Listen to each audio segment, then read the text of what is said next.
వి gold trusted gold buyers. మీరు తాకట్టు పెట్టిన బంగారాన్ని విడిపించి ఈ రోజు ఉన్న మార్కెట్ ధరకు కొనబడును.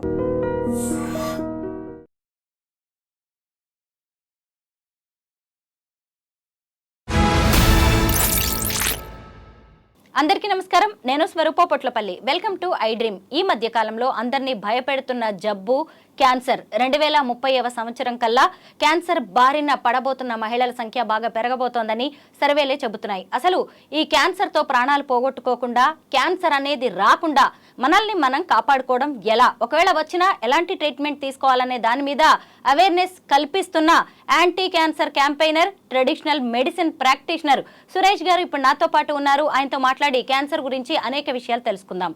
నమస్తే సురేష్ గారు. నమస్కారం అండి. ఈ మధ్య కాలంలో చాలా మంది క్యాన్సర్ బారిన పడుతున్నారు. అసలు ఇది వింటుంటేనే చాలా బాధగా అనిపిస్తుంది. ఇలా అందరికీ చిన్న పెద్ద తేడా లేకుండా క్యాన్సర్ రావడానికి గల కారణాలు ఏంటంటారు?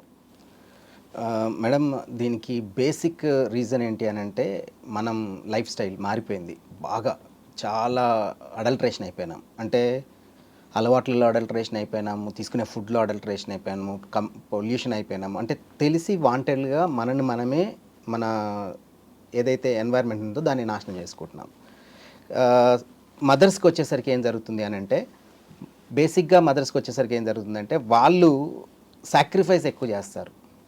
పిల్లల కొరకు పొద్దున్నే బ్రేక్ఫాస్ట్ స్కిప్ చేస్తూ ఉంటారు, మధ్యాహ్నం ఏదో టైంకి ఇర్రెగ్యులర్ టైంలో తింటూ ఉంటారు, నైట్ ఉన్నది తింటారు లేకపోతే లేదని పడుకుంటారు. అంటే ఈ వాళ్ళు పెరిగే క్రమం దాకా 40 years దాకా వాళ్ళు తీసుకోవాల్సిన న్యూట్రిషన్ ఏదైతే ఉందో, బేసిక్ ఏదైతే ఉందో అది మిస్ చేస్తూ ఉంటారు.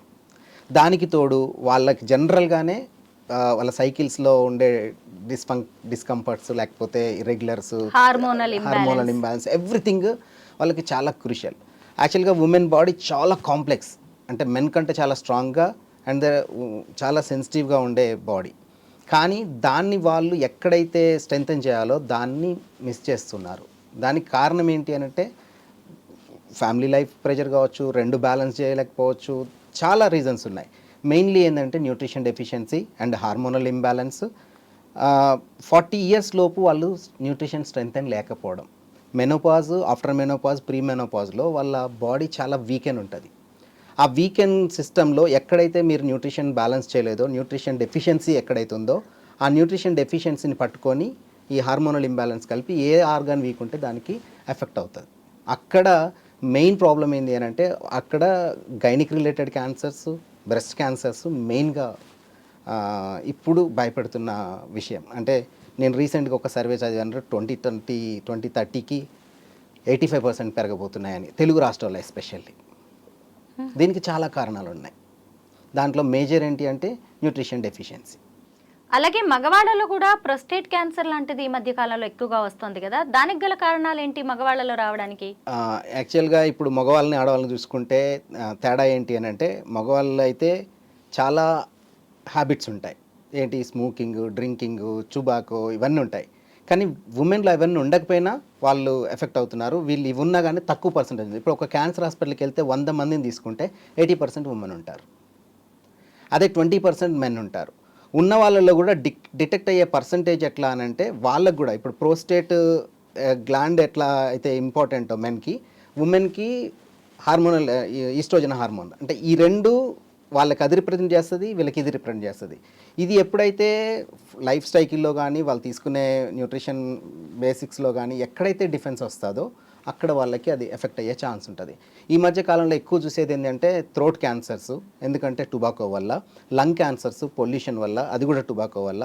అండ్ ఎవరైతే టొబాకోని ఎక్కువ చేస్తుంటారో గట్ సిస్టంలో కూడా ప్రాబ్లమ్స్ వచ్చే అవకాశం ఉంది. మేజర్గా ఎక్కడ చూస్తామంటే B12 deficiency, D deficiency and కొన్ని vitamin mineral deficiency, mineral deficiency, ఇవి కూడా క్యాన్సర్కి రావడానికి కారణం. క్యాన్సర్ వచ్చింది అని అంటే వచ్చిన తర్వాత ట్రీట్మెంట్కి వెళ్ళడానికి, ట్రీట్మెంట్ తీసుకోవడానికి ఇంట్రెస్ట్ చూపిస్తున్నారు. కానీ ప్రివెన్షన్ చేద్దాము, రాకుండా ఉండడానికి చూద్దాము, అరే నా ఫ్యామిలీలో ఒకరు వచ్చారులే, అది రాకుండా నా దాకా రాకుండా నేను ఎలా ప్రివెన్షన్ చేయొచ్చు అనే విషయం చాలామంది మర్చిపోతున్నారు. అది నేనేం చెప్తా అంటే, వచ్చిన తర్వాత పరిగెత్తడం కంటే రాకముందు జాగ్రత్త పడడం ఇంపార్టెంట్ అండి. దాని కొరకే మేము అవేర్నెస్ క్యాంప్స్ రన్ చేస్తూ ఉంటాం. ఏం చేయాలంటారు? రాకుండా ఎలాంటి జాగ్రత్తలు తీసుకోవాలి? యాక్చువల్గా cancer is a free radical damage madam. Free radical damage అంటే మన బాడీలో డెడ్ సెల్స్ అక్యుములేషన్ ఫ్రీ రాడికల్గా మారుతుంది. అంటే మనం గాలి పీల్చి అన్నం తింటున్నప్పుడు జరిగే ఒక రసాయనిక చర్యలో మన బాడీలో సెల్స్లో ఉండే కొన్ని ఎలక్ట్రాన్స్, మాలిక్యూల్స్లో ఉన్న కొన్ని ఎలక్ట్రాన్స్ ఎగిరిపోతాయి. ఆ ఎగిరిపోవడం వల్ల ఫ్రీ రాడికల్ డ్యామేజ్ ఏర్పడుతుంది. అంటే అది ఫ్రీ రాడికల్గా కన్వర్ట్ కావడానికి ఏంటి అంటే గాలి పీల్చడం, అన్నం తినటం. గాలి పీల్చడం, అన్నం తినడం ఆపగలిగే శక్తి ఎవరికీ లేదు. ఎందుకనంటే అది నేచర్ ప్రాసెస్. మనం బతకాలి అంటే గాలి పీల్చాలి, తినాలి. ఈ రెండు జరిగే ప్రాసెస్లో ఎనర్జీ ప్రొడ్యూస్ అవుతున్న ప్రాసెస్లో ఎలక్ట్రాన్స్ ఎగిరిపోవడము, అది ఫ్రీ రాడికల్గా డ్యామేజ్ అవ్వడము, ఆ ఫ్రీ రాడికల్స్ అన్నీ ఒక దగ్గర అక్యుములేట్ అయ్యి అది క్యాన్సర్గా ఫార్మిస్తుంది. అది ఏ ఆర్గాన్లో జరగనియండి.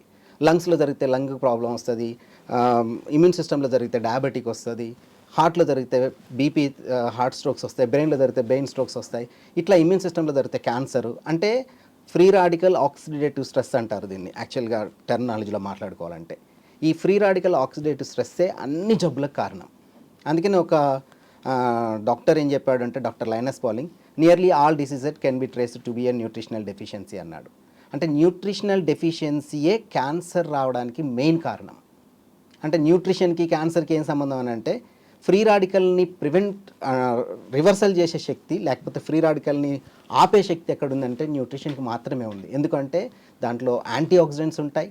యాంటీ ఆక్సిడెంట్స్ మన బాడీకి ఎంత తీసుకుంటే, రిజర్వాయర్ ఆఫ్ యాంటీ ఆక్సిడెంట్స్ ఎంత తీసుకుంటే మనం డెడ్ సెల్ నుంచి అంత ఫ్రీగా ఉంటాం. డెడ్ సెల్ ఎంత తక్కువగా ఉంటే, మన బాడీ నుంచి ఎంత ఫ్లష్ అవుట్ అయితే మనం అంత సేఫ్గా ఉంటాం. ఎప్పుడైతే డెడ్ సెల్ అక్యుములేషన్ మన బాడీలో జరుగుతుందో అప్పుడు క్యాన్సర్గా పరిణమించే ఛాన్స్ ఉంటుంది. ఏ ఆర్గాన్ కన్నా కానీ, ఏ ఏజ్ కన్నా కానీ. ఇది దాంట్లో ఉన్న సినారియో. సురేష్ గారు, అమ్మ పాలు అమృతం అంటారు కదా, అయితే అమ్మ పాలల్లో కూడా ఈ క్యాన్సర్ని నిరోధించే గుణం ఉంటుంది అంటారు, నిజమేనా? Excellent madam. అమ్మ పాలు ఓన్లీ క్యాన్సర్ కాదు, 3660 జబ్బులు అంటే నాకు తెలిసినాయి, అంటే నా అవగాహనకు ఉన్నాయి. ఇప్పుడు ఇంకంతకంటే ఎక్కువ ఉండొచ్చు. ఉన్నాయా అని చెక్ చేస్తే ఉంటాయి మేడం. ఎందుకంటే ఏ లెటర్తో ఎన్ని ఉన్నాయని కొడితే గూగుల్లో వచ్చేస్తుంది. అట్లా జెడ్ దాకా చూస్తే 3660, ఇంకా కరోనా తర్వాత ఇంకా పెరిగి ఉండొచ్చు. 3660 జబ్బుల్ని కాపాడగలిగే శక్తి, రాకుండా ఉంచగలిగే శక్తి తల్లిపాలల్లో ఉంది. ఆ తల్లిపాలు మనకి 100 సంవత్సరాలు హ్యాపీగా లైఫ్ జీవించేలాగా అంత రోగనిరోధక శక్తిని ఇస్తాయి. రోగనిరోధక శక్తి ఈజ్ నథింగ్ బట్ అమ్మ పాలల్లో ఉన్న 8 రకాల పదార్థాలు. అవి మనకు తల్లిపాల ద్వారా ఫస్ట్ 10 రోజుల తల్లిపాల ద్వారా మనకు వస్తాయి. ఆ శక్తి మనం రాను ఏమవుతుంది అని అంటే, ఇమ్యూన్ మాలిక్యూల్స్లో ఇంటెలిజెన్స్ మనం తినే ఆహారం వల్ల, తీసుకునే రేడియేషన్ వల్ల, మనం లైఫ్ సైకిల్ వల్ల డిస్ఫంక్షనాలిటీ అయిపోతాయి. అంటే ఇంటెలిజెన్స్ తగ్గిపోతుంది, రికగ్నైజేషన్ కెపాసిటీ పోతుంది. ఆ కెపాసిటీ పోవడం వల్ల మనకు బయట నుంచి దాడి చేసే పారాసైట్లు కానీ, బ్యాక్టీరియా కానీ, వైరస్ కానీ లోపల చేసే డ్యామేజ్ని రికగ్నైజ్ చేయలేకపోవడం వల్ల అది అక్యుములేట్ అయ్యి ఏదైనా ఒక జబ్బుగా కానీ, ఆటో ఇమ్యూన్ డిజార్డర్గా కానీ, ఇలా క్యాన్సర్గా కానీ పరిణమించే అవకాశం ఉంటుంది. రోగనిరోధక శక్తి ఎక్కువన్నా ప్రాబ్లమే, తక్కువన్నా ప్రాబ్లమే. తల్లిపాలు ఇచ్చింది బ్యాలెన్స్డ్ ఇమ్యూన్ శక్తి ఇచ్చింది. కానీ మనం తినే ఫుడ్ల వల్ల, లేకపోతే మన ఓవర్ యాక్టివ్ వల్ల ఇమ్యూన్ డిస్ఫంక్షనాలిటీ అయ్యి, ఓవర్గా అయ్యి మన మీద దాడి చేసి జరిగే పరిణామాలే ఆటో ఇమ్యూన్ డిజార్డర్స్. అంటే రోగనిరోధక శక్తి మన మీద దాడి చేస్తే, మనకు కాపాడాల్సిన రోగనిరోధక శక్తి మన మీద దాడి చేస్తే జరిగే పరిణామమే ఆటో ఇమ్యూన్ డిజార్డర్స్. దాంట్లో 165 ఉన్నాయి. దాంట్లో బీపీ ఉంది, దాంట్లో ఆస్తమా ఉంది, దాంట్లో థైరాయిడ్ ఉంది. ఏవైతే ప్రతిరోజు నేను క్యాప్సూల్ తీసుకోవాలి, ప్రతిరోజు టాబ్లెట్ తీసుకోవాలి అంటామో అది లైఫ్ సైకిల్ డిసీజ్ అంటాము, ఆటో ఇమ్యూన్ డిజార్డర్ అంటాము. అది డిస్ఫంక్షనాలిటీ వల్ల వస్తుంది. కానీ బ్యాలెన్స్ చేసే గుణం ఎప్పుడైతే పోతుందో, తక్కువన్న మన బాడీ పెంచలేదు, ఎక్కువన్న తగ్గించలేదు. ఈ మెకానిజం డిస్ఫంక్షనాలిటీ వల్ల మనకు అక్యుములేషన్ అయిపోయి క్యాన్సర్కి దారితీసే అవకాశం ఉంటుంది. అంటే ఇమ్యూన్ని బ్యాలెన్సింగ్గా ఉంచే శక్తి మాత్రమే మనని కాపాడగలుగుతుంది. Balance is the beauty of life. అది ఏ రకంగానైనా, ఎమోషన్స్లోనైనా, ప్రేమలో అయినా, కోపంలో అయినా, దేంట్లోనైనా, నాట్ ఓన్లీ ఒక ఇమ్యూన్ సిస్టమ్ కాదు, దేన్నైనా బ్యాలెన్స్ చేస్తే మన లైఫ్ స్మూత్గా వెళ్తుంది. అది మనం మిస్ అవుతున్నాం. తల్లిపాలల్లో అంత శక్తి ఉంది. తల్లిపాలలో 8 రకాల పదార్థాలు ఉన్నాయి. ఆ 8 రకాల పదార్థాల్లో ఒక్క మాలిక్యూల్ మాత్రమే మనని ఏ జబ్బు నుంచి రాకుండా కాపాడగలుగుతుంది.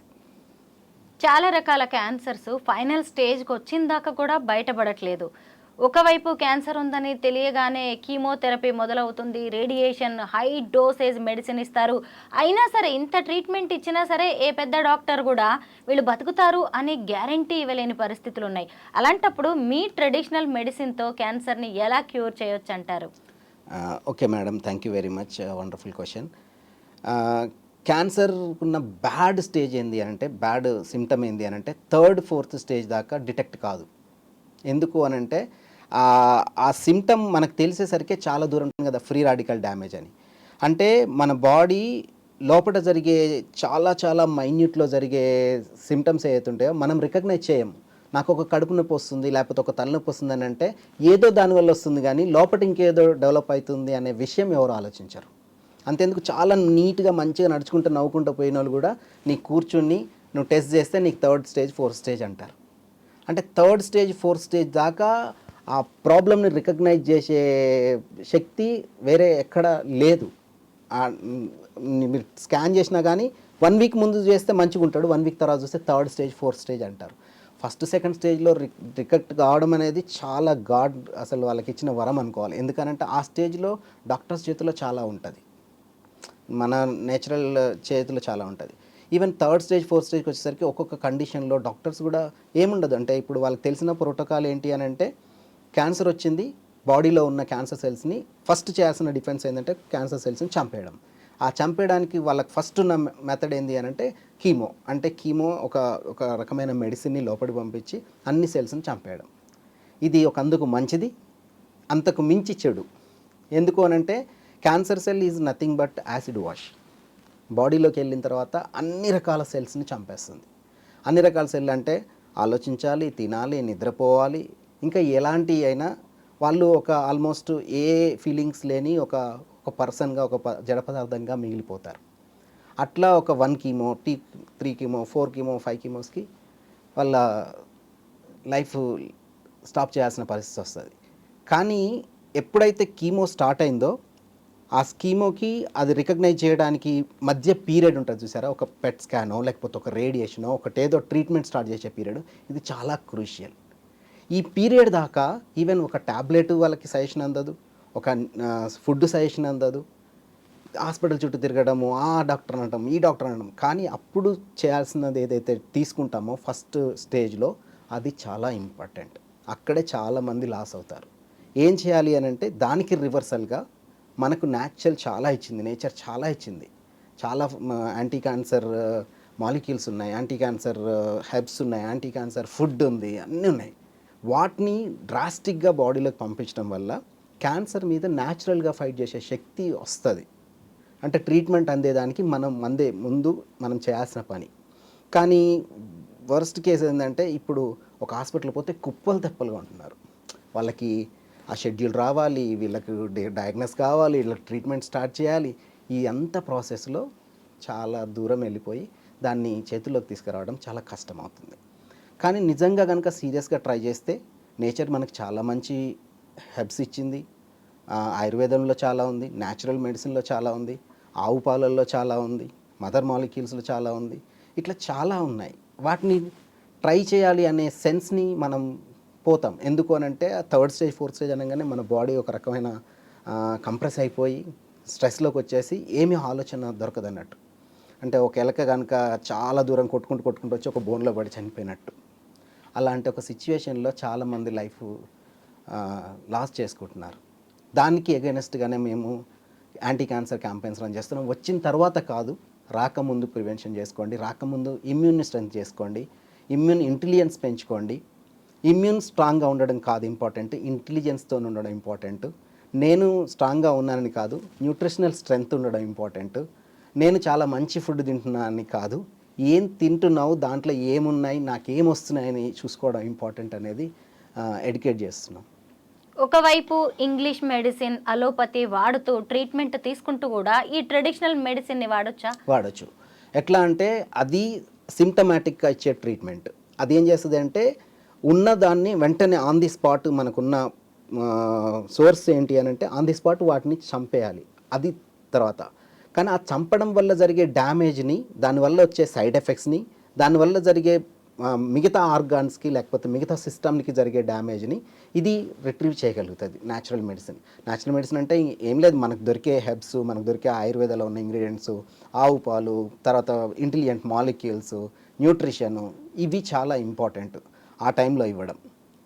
నేను మోస్ట్ ఆఫ్ ది కేసెస్ నేను చూసినప్పుడు ఏం జరుగుతుంది అంటే, నేను పర్సనల్గా వెళ్ళినప్పుడు, హాస్పిటల్కి వెళ్ళినప్పుడు డిటెక్ట్ అవుతుంది, కరెక్ట్గా రిపోర్ట్ ఉంటుంది దాంట్లో, కానీ ఆ డాక్టరు మళ్ళీ చేయంటాడు. అంటే అది చేయాలంటే మళ్ళీ ఒకరోజు ఫాస్టింగ్ ఉండాలి, ఒకరోజు మెడిసిన్ తీసుకోవాలి, మళ్ళీ ఇంకో రోజు టైం ఇస్తారు. ఈ పీరియడ్లో మొత్తం క్యాన్సర్ సెల్ ఏం ఖాళీ కూర్చోదు, మల్టిప్లై అవుతూ ఉంటుంది. జనరల్గానే ఫ్రీ రాడికల్ డ్యామేజ్ 1+2, 2+4, 4+8 జరుగుతుంది. ఎవరికి? మీకు, నాకు, అందరికీ. నేను ఇప్పుడు తాగినా, తిన్నా, గాలి పీల్చినా అంటే నాకు జరుగుతూనే ఉంటుంది. ఇప్పుడు నేను మాట్లాడుతున్నా అంటే జరుగుతూనే ఉంటుంది. మీరు ఈరోజు ఒక 10 ఇంటర్వ్యూ చేసారంటే మీ స్ట్రెస్కి మీకు జరుగుతూనే ఉంటుంది. కానీ ఈ జరిగే దానికి రివర్సల్గా మీరు ఒక విటమిన్ మినరల్ తీసుకోరు, ఒక ఎసెన్షియల్ ఫ్యాటీ యాసిడ్ తీసుకోరు, ఒక ప్రోటీన్ తీసుకోరు, ఒక న్యాచురల్ మెడిసిన్ తీసుకోరు. దీనికి తగ్గట్టు ఏ కోకో, ఏ పిజ్జానో, ఏ బర్గరో, లేకపోతే ఏ టీనో, ఇది కూడా అన్ని హామ్ చేసేవి. అంటే ఆల్రెడీ డ్యామేజ్కి మీద ఇంకా డ్యామేజ్ చేసుకుంటూ అట్లా అయిపోతాం. క్యాన్సర్లో కూడా ఫస్ట్ స్టేజ్ ఎప్పుడైతే డిటెక్ట్ అవుతుందో ట్రీట్మెంట్ దాకా మనం సప్లిమెంట్ చేయాలి. కానీ చాలా కేసులు ఏం జరుగుతుంది, దాని గురించి ఆలోచిస్తూ ఇంకా డ్యామేజ్ని పెంచుకుంటారు. ఒక పేషెంట్కి క్యాన్సర్ ఉంది అని మర్చిపోయి లైఫ్ లీడ్ చేస్తే చాలా హ్యాపీగా ఉంటాడు, కానీ అది జరగదు. మన పర్సనల్ లైఫ్ని, మనకు ఒక లైఫ్ ఉంది, దాన్ని ఏ మాత్రం ప్రభావితం చేయకూడదు అది ఉంది అని. కానీ ఆ స్టేజ్ చాలా తక్కువ మందికి ఉంటుంది. అలా ఎలా స్ట్రాంగ్గా ఉండగలము? ఒక్కసారి మనకు క్యాన్సర్ వచ్చిందని తెలిసిన తర్వాత ఇక సగం చచ్చిపోయినట్టే. అదే అట్లా అయిన వాళ్ళే ఎక్కువ మంది లాస్ అవుతారు. కానీ చూసుకుంటే మనకు చాలామంది సెలబ్రిటీలు సర్వైవ్ అయిన వాళ్ళు ఉన్నారు. అవును, సర్వైవ్ అయిన వాళ్ళు అంటే వాళ్ళకి ఏదో డబ్బు ఉందని కాదు, లేకపోతే వాళ్ళకి ఇంకేదో అడ్వాన్స్ ట్రీట్మెంట్ అని కాదు. విల్ పవర్ ప్లస్ వాళ్ళు తీసుకునే ఫుడ్, వాళ్ళు పాటించే నియమాలు చాలా ఇంపార్టెంట్. ఇప్పుడు నేనున్న ఒక క్యాన్సర్కి నేను ఒకటి సజెస్ట్ చేశాను అనుకోండి, ఒక ఓవర్ ద పీరియడ్ వాడిన తర్వాత నేను మంచిగా ఉన్నా అని ఆపేస్తాం, బాగున్నా కదా అనుకుంటాం. కానీ కొన్ని రోజుల తర్వాత మళ్ళీ రికరింగ్ వస్తుంది. ఎందుకు అంటే అది పూర్తిగా నీ బాడీలో నుంచి వెళ్ళే ఛాన్స్ లేదు. మళ్ళీ తీసుకునే ఆ కీమో కూడా, అది కూడా సెకండ్ టైం క్యాన్సర్ తీసుకురావడానికి ఒక ఛాన్స్ ఉంది. ఛాన్స్ ఉంది అంటే నేను చెప్పట్లేదు, సర్వేస్ చెప్తున్నాయి, లేకపోతే స్టడీస్ చెప్తున్నాయి. అంటే ఇవన్నీ కలిసి కూడా రికరింగ్ రావడానికి ఛాన్స్ ఉంది. ఆ రికరింగ్ని ఆపాలి అని అంటే మనం ఇమ్యూన్ ఇంటెలిజెన్స్ని పెంచుకోవడం ఒక్కటే మార్గం. అంటే మన బాడీ ఫస్ట్ లైన్ డిఫెన్స్ సిస్టమ్ని ఏదైతే ఉందో దాన్ని ఎడ్యుకేట్ చేస్తూ దాన్ని స్ట్రాంగ్ చేసుకోవటమే ఇంపార్టెంట్. మనం కరోనాలో కూడా చూసుకుంటే అంత ఇమ్యూనిటీ అన్నారు, ఇమ్యూనిటీ మీద పడ్డారు. ఫస్ట్ స్టేజ్లో ఏమో తెలియక గందరగోళంగా ఏదో ప్రోటోకాల్స్ ఏదో నడిచినాయి. సెకండ్ స్టేజ్ అందరూ స్ట్రాంగ్ అయిపోయి హర్డ్ ఇమ్యూనిటీ వచ్చేసి థర్డ్ స్టేజ్ లైట్ అయిపోయింది. అంటే మన బాడీయే మనకి పెద్ద డిఫెన్స్ సిస్టమ్. అందుకనే దేహమే దేవాలయం అంటాం. అంటే అది మర్చిపోతున్నాం అందరం. నాకు ఈరోజు నేను దోశ తిన్నా, బిర్యానీ తిన్నా, నైట్ ఇంకేదో తిన్నా, దానివల్ల నాకేం వచ్చింది? ఏమీ రాదు. నీ బాడీ నడవాలి అని అంటే, మీ బాడీ నడవాలంటే 13 విటమిన్స్ 15 మినరల్స్ ఎవ్రీ డే వేయాల్సిందే, మీరు ఇవాళ తిన్నా, ఉపవాసం ఉన్నా లేకపోయినా. ఎందుకు అని అంటే బాడీలో ప్రతి ఆర్గానికి ఒక ఫుడ్ కావాలి. ఆ ఫుడ్ మీరు ఇవ్వనంతసేపు మిమ్మల్ని అడగదు, నోరు లేదు అడగదు, కానీ మిమ్మల్ని ఎప్పుడు గెలిపించడానికి ట్రై చేస్తుంటుంది. గెలిపించి ఒక ఫైన్ డే కొలాప్స్ అవుతుంది. అవే ఆల్ ఆఫ్ సడన్, అరే నిన్నటిదాకా బాగుండు, మొన్నటిదాకా బాగుండు. ఎందుకు మేడం 30 ఇయర్స్కి హార్ట్ అటాక్స్? ఎందుకు 40 ఇయర్స్కి హార్ట్ అటాక్? ఎందుకు అని అంటే మీరు ఎసెన్షియల్ ఫ్యాటీ యాసిడ్ ఇవ్వకపోతే, మీ గుండెకి కావాల్సిన ఆహారం ఇవ్వకపోతే, మీ గుండెకి కావాల్సిన యాంటీ ఆక్సిడెంట్స్ ఇవ్వకపోతే, ఓవర్ ద పీరియడ్. అంటే ఎలాంటి వాళ్ళల్లో ఎక్కువ చూస్తామంటే, ఎక్కువ స్ట్రెస్ ఎవరైతే తీసుకుంటారో, ఎక్కువ మానసికంగా ఎక్కడైతే వేదనకు ఉంటారో, ఎక్కువ ఇర్రెగ్యులర్ టైమింగ్స్ మెయింటైన్ చేస్తారు, వీళ్ళకి చాలా డేంజర్. అంటే ఇమ్యూన్ని కావాలని చంపేయటం, అది వాంటెడ్లీ అన్వాంటెడ్లీ తెలియక జరుగుతూ ఉంటాయి. దానికి తోడు మనకున్న సర్కమ్స్టాన్సెస్, పొల్యూషన్స్, ఇవన్నీ ఉండనే ఉన్నాయి. ఇవన్నీ చేయాలంటే మనల్ని కాపాడేది ఒక్కటే, ఇమ్యూన్ స్ట్రెంత్ చేసుకోవటం, ఇమ్యూన్ని యాక్టివేట్లో ఉంచుకోవడం. 2 గంటల్లో ఇమ్యూన్ యాక్టివేట్ చేస్తా అని సైంటిఫికల్గా ప్రూవ్ చేసినవి చాలా ఉన్నాయి. 2 గంటల్లో ఇమ్యూన్ యాక్టివేట్ చేస్తా అని ఇట్స్ ఏ సైంటిఫికల్లీ ప్రూవెన్. కానీ అవన్నీ వదిలేసి మనం సిమ్టమ్ వచ్చిందా, సిమ్టమ్ రాగానే పరిగెడుతున్నాం, పోగానే డాక్టర్కి సిమ్టమ్ చెప్పగానే సిమ్టమ్ మెడిసిన్ రాస్తాడు, వెంటనే టెస్ట్ రాస్తాడు, ఆ టెస్ట్కి మందు ఇస్తాడు, సిమ్టమ్కి ట్రీట్మెంట్ చేస్తాడు. ఆ సిమ్టమ్ రావడానికి ఏం జరిగింది బిఫోర్ అనేది ఎవరు మాట్లాడరు, మనం ఆలోచించము. మేమేం చెప్తామనంటే prevention is better than cure. రాకముందు నీకు వచ్చే జబ్బు కాస్ట్లీ, నువ్వు దానికి పెట్టే ఖర్చు కాస్ట్లీ కాదు. అంటే ఏంటి, క్యాన్సర్ రాకముందే మెడిసిన్ వాడాలని అంటున్నారా మీరు? మెడిసిన్ అనట్లా, మెడిసిన్ ఈజ్ డిఫరెంట్, రాకముందు ప్రివెన్షన్ అనేది డిఫరెంట్. రాకముందు ప్రివెన్షన్ ఎట్లా, మన ఫుడ్ దాంట్లో న్యూట్రిషన్ పెంచుకోవడం, ప్రోటీన్స్ పెంచుకోవడం, మంచి ఫ్యాట్ తీసుకోవడం. మనం తినే ఫ్యాట్ అంతా వర్స్ట్ ఫ్యాటే కదా మేడం. నిజమే. ఇప్పుడు మనం ఉన్నదే హైదరాబాద్, కాంక్రీట్ జంగిల్, పీల్చే గాలి, తాగే నీరు, తినే తిండి అన్నీ కలుషితమైపోయాయి. ఉరుకులు పరుగుల జీవితాలు, ఎక్కడ పరుగాపాలో అర్థం కావట్లేదు. ఇలాంటి పరిస్థితుల్లో అసలు మనల్ని మనం ఎలా రక్షించుకోవాలి, ఇమ్యూనిటీని ఎలా పెంచుకోవాలి, ఇమ్యూన్ సిస్టమ్ని స్ట్రెంగ్తన్ చేసుకోవడం ఎలా? సింపుల్గా చెప్తా. మీరు ఈరోజు పొద్దున బ్రేక్ఫాస్ట్ చేశారు, లంచ్ చేశారు, డిన్నర్ చేశారు, సాయంత్రం వరకు అయిపోతుంది. ఈరోజు ఏం పని చేశారు అని మీరు చెక్ చేసుకుంటారు, కానీ ఈరోజు నేను ఏం తిన్నా, నా బాడీకి ఏం ఇచ్చా అని చెక్ చేసుకోవటం మర్చిపోతున్నాను. మీరు ఈరోజు నట్స్ తిన్నారా, ఈరోజు ఎసెన్షియల్ ఫ్యాటీ యాసిడ్ తిన్నారా, ఈరోజు ప్రోటీన్ తిన్నారా, ఈరోజు విటమిన్ మినరల్స్ వేసుకున్నారా, మీకు గుండె కావాల్సిన ఆహారం ఇచ్చారా, మీ కిడ్నీ కావాల్సిన ఆహారం ఇచ్చారా, నాకు లివర్ కావాల్సిన ఇచ్చారా? ఏమీ. కానీ వాటికి కూడా అవసరం ఉంది, వాటికి కూడా నోరు ఉంది, వాటికి కూడా న్యూట్రియంట్స్ అవసరం. అవన్నీ ఇవ్వకపోవడం వల్ల మనం సింపుల్గా నేను బాగా ఉండాలి సురేష్ గారు నన్ను అడిగితే ఏం లేదు, ప్రతిరోజు 13 విటమిన్స్ 15 మినరల్స్ తీసుకోవాలి, ఎసెన్షియల్ ఫ్యాటీ యాసిడ్ తీసుకోవాలి, మంచి ప్రోటీన్ తీసుకోవాలి. మంచి ప్రోటీన్ ఎక్కడ దొరుకుతుంది అంటే ప్రోటీన్ రిచ్ ఫుడ్ అని కొడితే మస్తు మన కళ్ళ ముందు వస్తాయి. తీసుకోగలిగితే ఫుడ్ ద్వారా తీసుకోవచ్చు, లేకపోతే సప్లిమెంటేషన్కి వెళ్ళచ్చు. ఎసెన్షియల్ ఫ్యాటీ యాసిడ్ ఎక్కడ దొరుకుతుంది అంటే మ్యాక్సిమం వచ్చేది ఫిష్ ఆయిల్లో అంటారు. నేను నాన్ వెజ్ సోర్స్ తీసుకోను అంటే వెజ్ సోర్స్లో కూడా ఉంటాయి, మా లాంటి వాళ్ళని అడిగితే చెప్తాము. ఓకే, 13 విటమిన్స్ 15 మినరల్స్ ఎక్కడ ఉంటాయంటే మనం తినే పండ్లు, కూరగాయలు, ఆకుకూరల్లో అన్నీ ఉంటాయి. కానీ బై నేచర్ వాటిల్లో కొన్ని లేవు అంటే నేచరే దాంట్లో పెట్టలే. అంటే ఒక కూరగాయలో కొన్ని మిస్ అయితే, ఒక కూరగాయలో కొన్ని మిస్ అయితే, కూరగాయలు మిస్ అయ్యి అన్ని కూరగాయలు కలిపి తిన్నా for example vitamin D, B12 ఇవి వెజ్ సోర్స్లో రావు. డి విటమిన్ మీరు సూర్యుడి నుంచే తీసుకోవాలి. పొద్దున 45 మినిట్స్ మీరు ఖచ్చితంగా ఎండల్లో నిలబడాలి. కానీ 75% పీపుల్కి డి విటమిన్ లేదు, అది జర్నలిస్టులకి ఇంకా లేదు. ఓకే, అంటే సాఫ్ట్వేర్ వాళ్ళకి ఇంటర్లేదు, అండర్ రూఫ్ పనిచేసేటోళ్ళకి లేదు, పొద్దున లేవని అంటే లేచి కూడా పిల్లల కొరకు పరిగెత్తే తల్లులకు లేదు, సాయంత్రం టీవీలకు అతుక్కుపోయే తల్లులకు లేదు. ఇలా అందరూ ఏదో ఒక రకంగా డి విటమిన్ దూరం అవుతున్నారు. డి విటమిన్ బాడీలో లేకపోతే మిగతా న్యూట్రియంట్స్ అన్నీ ఉండి వేస్ట్. అంటే 13 విటమిన్స్ 15 మినరల్స్ నేను రోజు చెక్ చేసుకొని తినాలా సురేష్ గారు అన్నారనుకోండి, అన్నీ చెక్ చేసుకుంటున్నాం కదా, తినే ఫుడ్ కూడా చెక్ చేసుకోవాలని నేను చెప్తా. లేదు సార్ నాకు ఈ హెక్టిక్లో నేను ఇవన్నీ చూసుకోలేను అని అంటే సింపుల్, మంచి న్యూట్రియంట్స్ ఇచ్చే, మంచి విటమిన్ మినరల్స్ ఇచ్చే చాలా ఆర్గనైజేషన్స్ వాలంటరీగా చేసే వాళ్ళు ఉన్నారు.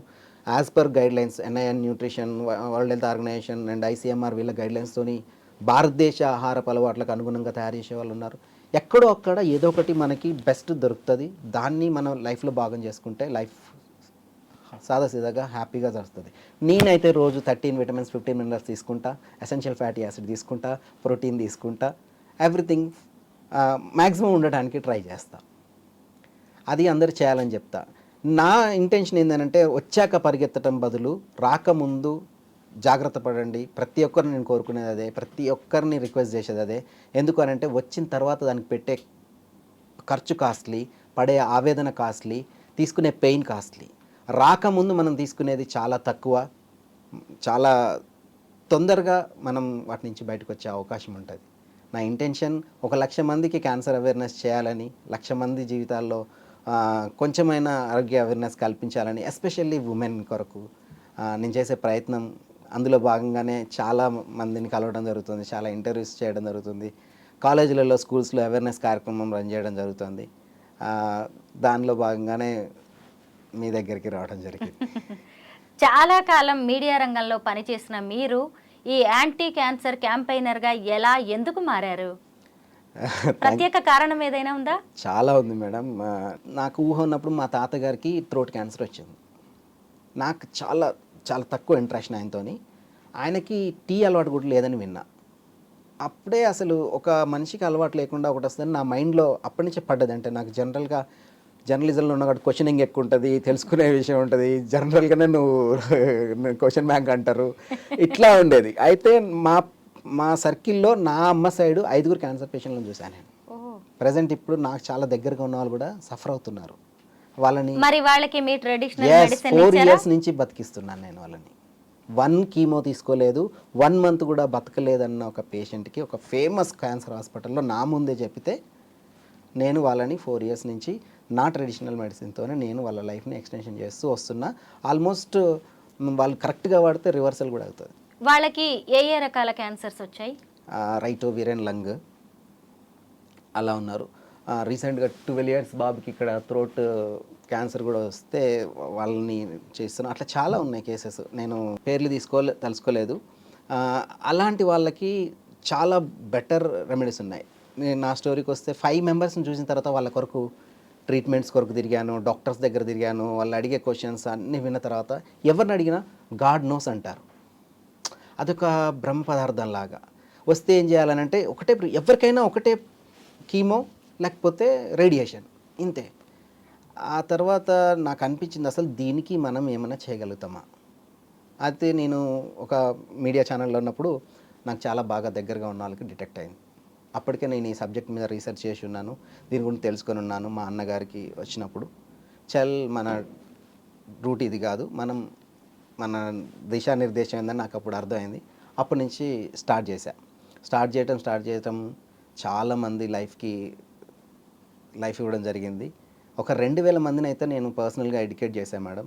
స్కూళ్ళల్లో, కాలేజ్లో అందరినీ. చాలా బ్లెస్సింగ్స్ వస్తాయి. మీ వల్లనే నేను ఇంత మంచిగా ఉన్నా అని వస్తుంది. అది చాలా అనిపిస్తుంది రోజుకి. ఒక రోజు కిక్గా అనిపిస్తుంది.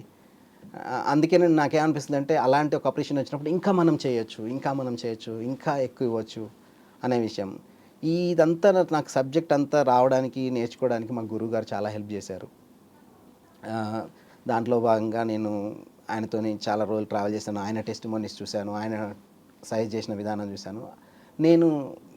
నేను కూడా నా వంతు కంట్రిబ్యూషన్ చేయాలి సొసైటీకి అనే ఉద్దేశంతో యాంటీ క్యాన్సర్ క్యాంపెయినర్గా మారాను. ట్రెడిషనల్ మెడిసిన్ ప్రాక్టీస్ చేస్తున్నాను.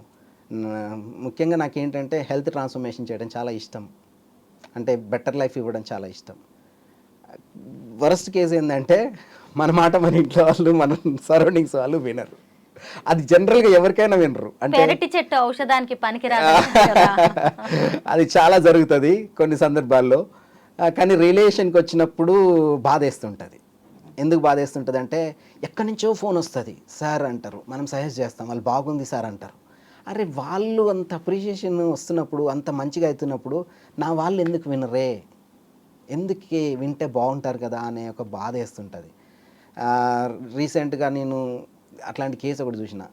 చిన్నగా స్టార్ట్ అయినప్పుడు నేను చెప్పిన వినలే.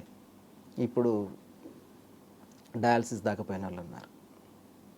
అట్లా చాలా కేసెస్ ఉంటాయి. కానీ దయచేసి నేను ఏం రిక్వెస్ట్ చేస్తా అంటే ఒక ఇన్సూరెన్స్ ఏజెంటో, లేకపోతే ఒక న్యూట్రిషనిస్టో, లేకపోతే ఒక హెల్త్ కోచో, ఒక యోగా టీచరో, ఒక జర్నలిస్టో ఏదన్నా వాళ్ళకి తెలిసిన నాలెడ్జ్ షేర్ చేస్తున్నప్పుడు అట్లీస్ట్ వినడానికి, పాటిస్తారా పాటించకపోతారా, అట్లీస్ట్ వినడానికి, మనకేమన్నా పనికొస్తుందా అని తెలుసుకోవడానికి ట్రై చేస్తే చాలా మంచిది అనేది నా అభిప్రాయం. ఎందుకు అని అంటే మనం డే టు డే లైఫ్లో ఒక పెయిన్ తీసుకున్నామంటే ఆ పెయిన్ నుంచి చాలా నేర్చుకుంటాం. ఆ నేర్చుకున్నది ఇంకోళ్ళకి లెసన్గా పనికొస్తుంది, డెఫినెట్గా పనికొస్తుంది. అది నా ఇంటెన్షన్. ఎందుకు ఇప్పుడు నా ఫ్యామిలీలో నేను చూశాను, మనం ఎందుకు ఒక ప్రాబ్లం వస్తే, కరోనా వచ్చింది, పక్కోడు బాగుండాలని ఫస్ట్ టైం ప్రపంచం మొత్తం కోరుకుంది కదా. క్యాన్సరో లేకపోతే డయాబెటికో లేకపోతే ఇంకేదో వస్తే నేనెందుకు అతీతుని కాదనే విషయం ఆలోచించాం మనం. ఎందుకంటే మనం కూడా అదే ఎన్వైర్న్మెంట్ ఉంటాం. ఇప్పుడు నా ఫ్యామిలీలో ఒక డయాబెటిక్ పేషెంట్ వచ్చాడు, నేను తినే ఫుడ్ తను తింటున్నాడు, నేనుండే ఎన్వైర్న్మెంట్లో ఉంటున్నాడు, తనకు వచ్చింది, నాకెందుకు రాదు, వై నాట్ మీ అనే విషయం ఆలోచించి మనం ప్రివెన్షన్ చేయం. దేంట్లో ప్రివెన్షన్ చేస్తాం తెలుసా? డబ్బులో ప్రివెన్షన్ చేస్తాం, అసెట్స్లో ప్రివెన్షన్ చేస్తాం, అన్నిట్లలో ప్రివెన్షన్ చేస్తాం. అత్యంత లీస్ట్ ప్రయారిటీ ఏదంటే ఆరోగ్యానికే ఇస్తాం. అది చాలా ప్రాబ్లం. అది మారాలి. అంటే ఫారెన్లో ఉంది ప్రివెన్షన్, మన దగ్గర లేదు. మన దగ్గర వచ్చిన తర్వాత ఉంది. లక్షలు పెడతాం, గోల్డ్ అమ్మేస్తాం, లారీలు ఎకరాలు అమ్మేస్తాం, అన్నీ అమ్మేస్తాం, కానీ ప్రివెన్షన్కి 1000 రూపాయలు కూడా పెట్టాం. సురేష్ గారు, ఇప్పుడు రకరకాల క్యాన్సర్స్ ఉన్నాయి. ఇక ఒకసారి వచ్చిందంటే చనిపోవడమే అని చాలామంది భయపడిపోతూ ఉంటారు. అయితే ఒక్కో క్యాన్సర్కి ఒక్కో రకమైన ట్రీట్మెంట్, ఒక్కో రకమైన మెడిసిన్ ఉంటుంది, స్టేజెస్ వైజ్గా ఇస్తారు. అలాగే ట్రెడిషనల్ మెడిసిన్ కూడా అలాగే ఉంటుందా? ట్రీట్మెంట్ వేరుగా ఉంటుందా? మెడిసిన్ కూడా ఒక్కోదానికి ఒక్కో రకంగా ఉంటుందా? మేడం, డాక్టర్స్ టెర్మినాలజీ అదంతా నాకు తెలియదు, నేను మాట్లాడను, అదంతా కాదు. నా దృష్టిలో cancer is a free radical damage, accumulation of free radical cells and dead cell damage. ఇది ఎందుకు వస్తుంది అని అంటే first line defence system fail అవ్వడం వల్ల వస్తుంది. ఏది ఫస్ట్ లైన్ డిఫెన్స్ సిస్టమ్? మన రోగనిరోధక శక్తి. ఎక్కడుంది అది? మన తల్లి ఇచ్చింది. అది ఎక్కడుంటుంది? తల్లి పాలల్లో ఉన్న ఒక మాలిక్యూల్ న్యాచురల్ కిల్లర్ సెల్స్ని చాలా స్ట్రాంగ్ చేస్తుంది. ఆ న్యాచురల్ కిల్లర్ సెల్స్కి రికగ్నైజేషన్ కెపాసిటీ ఎప్పుడైతే పోద్దో అప్పుడు నీకు ఏ జబ్బన రాండి, అది క్యాన్సర్ కానీ డయాబెటిక్ కానీ ఏదైనా అదే ప్రాబ్లం. నేనేం చెప్తానంటే మేమేం చేస్తామనంటే ఫస్ట్ వాళ్ళ ఇమ్యూన్ని స్ట్రెంథన్ చేస్తాం, ఇమ్యూన్ని ఎడ్యుకేట్ చేస్తాం. దాన్నే కొంతమంది ఇమ్యూనోథెరపీ అని అంటారు, కొంతమంది స్టెమ్ సెల్ థెరపీ అని అంటారు, కొంతమంది చాలా పేర్లు పెడతారు. కానీ మాకు తెలిసిన భాష ఏంది అని అంటే మనకి దేవుడు ఇచ్చిన ఒక వరం ఉంది, అది గోమాత ఇచ్చింది, అది మాత నుంచి వస్తుంది. తల్లిచ్చే పాలిచ్చే తల్లులలో అన్నిట్లలో ఉంటుంది. దాంట్లో సుపీరియర్ ఉంది ఏంటంటే ఆవు పాలల్లో ఉంది. అలాంటి కొన్ని మాలిక్యూల్స్ని మేము వాళ్ళకి ఇస్తూ వాళ్ళ ఇమ్యూన్ని స్ట్రెంథన్ చేస్తాం. తర్వాత పసుపులో ఉన్నాయి, ఇట్లా కొన్ని చాలా ఇంగ్రీడియంట్స్ ఉన్నాయి. ఈ ఇంగ్రీడియంట్స్ అన్నిటి ద్వారా కూడా వాళ్ళని మేము స్ట్రెంథన్ చేస్తూ వాళ్ళని హెల్తీగా ఉంచడానికైతే 100% ట్రై చేస్తాము. బయటకు తీసుకొచ్చిన సందర్భాలు కూడా ఉన్నాయి. ఎవరికి ఏ రకమైన క్యాన్సర్ అయినా రానివ్వండి, మా దగ్గరికి తీసుకురండి, మా ట్రెడిషనల్ మెడిసిన్ని వాడండి, మేము మిమ్మల్ని కాపాడుతాం, మళ్ళీ మీకు కొత్త జీవితాన్ని ఇస్తాము అని మీరు ధైర్యంగా చెప్పగలరా? దీంట్లో నేను ధైర్యంగా అంటే నేను రాసిస్తా, నేను ధైర్యంగా చెప్తా అని అట్లా చెప్పలేము. ఎందుకు అనంటే ఈచ్ ఇండివిజువల్ డిఫరెంట్ అన్నట్టు. మన ఫింగర్ ప్రింట్స్ కలవు, మన ఐస్ కలవు, మన సెల్స్ కలవు, ఇట్లా చాలా ఉంటుంది. నేను చెప్పిన ప్రోటోకాల్ని చెప్పినట్టు వాడితే బయటకు వచ్చిన వాళ్ళు చాలామంది ఉన్నారు. అసలు బ్రెస్ట్ క్యాన్సర్ కేసెస్లో కీమో దాకా పోకుండా, రేడియేషన్ పోకుండా అక్కడే నిలువరించి ఇన్యాక్టివ్ స్టేజ్కి పోయిన వాళ్ళు కూడా ఉన్నారు. ప్రూఫ్స్ ఉన్నాయి. కానీ మీరు తీసుకునే మెజర్మెంట్స్ ఏంటి, మీరు తీసుకునే ప్రోటోకాల్ ఏంటి, మీరు ఎంతవరకు పాటిస్తున్నారు? ఇప్పుడు నేను చెప్పాను, నా ఇంట్లోనే కొన్ని రోజులు వాడిన తర్వాత మళ్ళీ కీమోకి పోయిన వాళ్ళు ఉన్నారు. అంటే కీమో ఈజ్ కంపల్సరీ. అప్పుడున్న ఏమంటారు, ఆ అక్యుములేషన్ని ఆన్ ది స్పాట్ ఆపాలి. వరద కట్ట తెగింది, వరద ఆపాలని అంటే మనం అదొక్కటే. కానీ దానికి రివర్స్లో మళ్ళీ చేయాల్సిన ఎంత ఉండేది. దాంట్లో మనకు ట్రెడిషనల్ మెడిసిన్ మాత్రమే ఇంపార్టెంట్, దాంట్లో న్యాచురల్ ఇంగ్రీడియంట్స్ మాత్రమే ఇంపార్టెంట్. ఎందుకు అనంటే వేరే దానికి, ఏ మెడిసిన్కి, ఏ హెర్బ్స్కి, దేనికి కూడా స్వయంగా ఎడ్యుకేట్ చేసే శక్తి లేదు, స్వయంగా రికరింగ్ చేసే శక్తి లేదు. ఎందుకంటే అవన్నీ ప్రాణం లేనివి, అంటే ఏమంటారు, జీవం లేనివి. మదర్ మాలిక్యూల్కి మాత్రమే ఆ శక్తి ఉంది. ఎందుకు అనంటే మదర్ మాత్రమే ప్రొటెక్ట్ చేయగలదు, మదర్ మాలిక్యూల్ మాత్రమే ఎడ్యుకేట్ చేయగలదు. మీకు వీళ్ళెవరు అని చెప్పగలిగేది మదరే. మనకి న్యాచురల్గా కొన్ని తెలుస్తున్నాయంటే మదర్ నుంచి వచ్చిన శక్తే. ఓన్లీ మదర్ మాలిక్యూల్స్ మాత్రమే, ఇంటెలిజెన్స్ మాత్రమే, అది ఇమ్యూన్ ఇంటెలిజెన్స్ మాత్రమే, ఇమ్యూన్ బ్యాలెన్స్ మాత్రమే అన్ని జబ్బుల నుంచి మనం బయటికి రావడానికి, క్యాన్సర్ నుంచి బయటికి రావడానికి ఛాన్స్ ఉంది. క్యాన్సర్ వచ్చిందనే దానికంటే కూడా దానికి అయ్యే ట్రీట్మెంట్ని గుర్తు చేసుకొని సగం చచ్చిపోతున్న వాళ్ళు ఉన్నారు. మొత్తానికి అసలు మీ ట్రెడిషనల్ మెడిసిన్ గురించి విన్న తర్వాత కొంత ధైర్యం, భరోసాగా అయితే అనిపిస్తోంది. చూడాలి, చాలా మందికి ఈ మెడిసిన్ ఉపయోగపడే అవకాశం అయితే కనిపిస్తోంది. Thank you so much Suresh garu. Madam, thank you very much. Thank you I Dream వారికి ఇంత మంచి ప్లాట్ఫామ్, చాలామంది పీపుల్ని అవేర్నెస్ చేయడం కొరకు కల్పించినందుకు.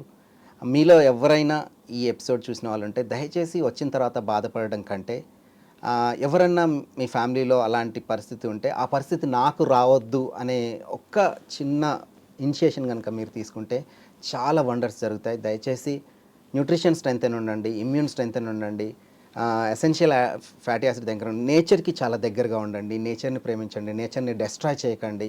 ఎందుకు అనంటే మనని ప్రొటెక్ట్ చేసేగల శక్తి నేచర్కి మాత్రమే ఉంది. ఆ నేచర్ ఎలాంటి విధ్వంసాలు సృష్టించిందో మనం పాస్ట్లో చూస్తున్నాము. Kindly save the nature and kindly save the energy. Thank you very much. Thank you.